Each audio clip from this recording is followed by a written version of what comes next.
프로세싱 짧은 코딩입니다. 코드를 실행해 보겠습니다.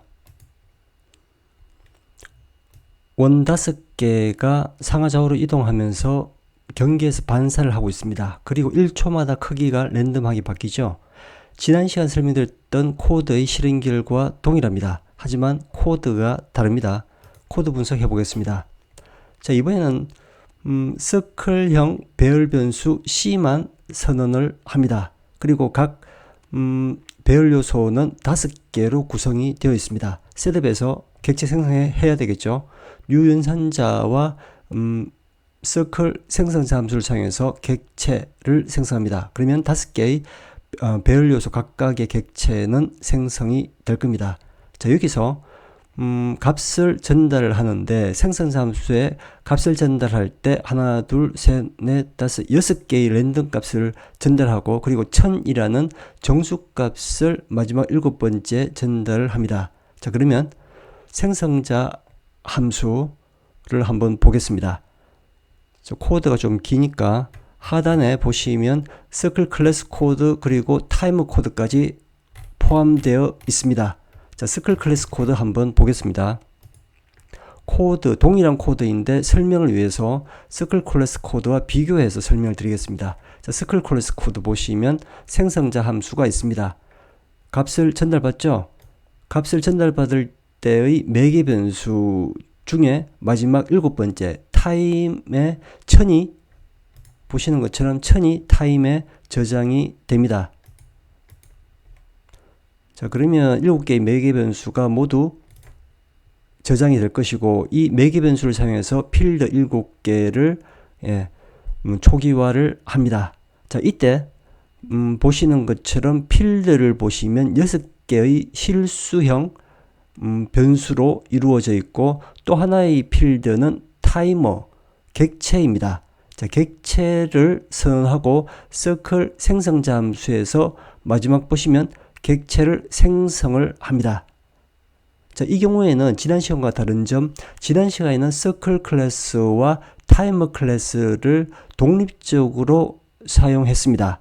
자, 본 시간에서는 서클 클래스 내부에 타이머 클래스가 포함된 경우입니다. 자, 말로 설명하면 서클, 즉 원형 객체는 타이머 기능을 가진다라고 가정했을 때 이렇게 포함 관계로 클래스 내부에 클래스를 포함시킬 수가 있습니다. 즉, 자, 본 예제에서는 서클, 즉 원형 객체가 이동하면서 1초마다 크기가 랜덤하게 변하죠. 해서 원형 객체는 타이머 기능을 가진다라고 가정하에 포함 관계로 코딩을 할 수가 있습니다. 해서 필드를 선언할 때 필요한 필드 그리고 필요한 객체까지도 선언을 해주고 생성자 함수에서 필요한 객체를 생성을 합니다. 자, 이때 유연선자와 타이머 생성자 함수를 사용해서 객체를 생성하겠죠. 자, 그러면 타이머도 생성자 함수를 호출을 할 겁니다. 이때 타임은 조금 전 1000이란 값으로 초기화가 된 상태입니다. 자, 그러면 타임은 1000이고 1000을 또 전달하겠죠. 타이머 객체 보겠습니다. 타이머 클래스 코드의 타이머 생성자 함수를 보시면 타임은 1000으로 초기화가 됩니다. 그러면 결국 타임 필드는 1000으로 초기화가 되었습니다. 자, 그 다음 코드 보겠습니다. 자, 그 다음 생성자 함수를 호출을 했고 결국 C라는 객체가 생성이 되었습니다. 5개의 객체가 생성되고 이때 객체가 생성될 때 타이머 객체도 포함되어 있기 때문에 자동으로 생성이 된 상태입니다. 자, 그리고 들어오 보겠습니다. 폼은 i는 0부터 5까지 일시정가 5번 반복하면서 객체, 원형 객체 5개 각각의 디스플레이와 무브 메소드를 호출을 합니다. 자, 우선 디스플레이 메소드가 호출되면 이 메소드가 호출되겠죠. 내부 코드를 보시면 원을 표시를 하고 그리고 타이머 객체의 체크 메소드를 호출을 합니다.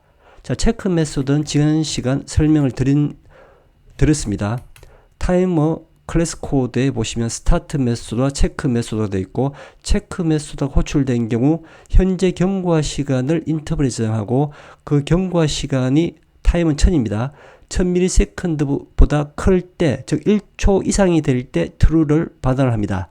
자, 그러면 1초마다 true가 반환되겠죠. 자, 그럼 다시 돌아와서 디스플레이 메소드에서 1초가 되었을 때 if문은 참여되면서 내부 코드가 실행됩니다. 자, 그러면 타이머 객체의 스타트 메소드를 다시 호출합니다. 스타트 메소드를 보시면 지난 시간에 설명드렸듯이 previous time은 현재 시간으로 초기화가 됩니다. 자, 그러면 그 다음 체크 메소드가 호출되었을 때 현재 시간 빼기 현재 시간 해서 인터벌은 0이 되고 다시 0부터 타이머를 1초가 되는지 체크를 합니다. 해서 다시 돌아가서 스타트 메소드는 타이머를 다시 0으로 초기화한다라는 기능을 가집니다. 자, 그리고 D는 원의 크기죠. 원의 크기를 랜덤 값으로 바뀌게 됩니다. 즉 디스플레이 메소드가 호출될 때 1초마다 원의 크기는 랜덤하게 바뀐다는 의미가 됩니다. 자, 그리고 move 메소드가 호출된 경우 move 메소드 한번 보겠습니다. 상하 좌우로 이동을 하고 그리고 상하 좌우 반사하는 코드로 이루어져 있습니다. 해서 디스플레이 메소드가 호출되면 원을 표시를 하고 1초마다 원의 크기는 랜덤하게 바뀝니다. 그리고 상하 좌우로 이동하면서 경계에서 반사를 합니다. 자, 이렇게 본 예제에서는 서클 클래스 내부에 타임 클래스, 타이머 기능을 가지는 코딩 방식을 사용을 하고 있습니다.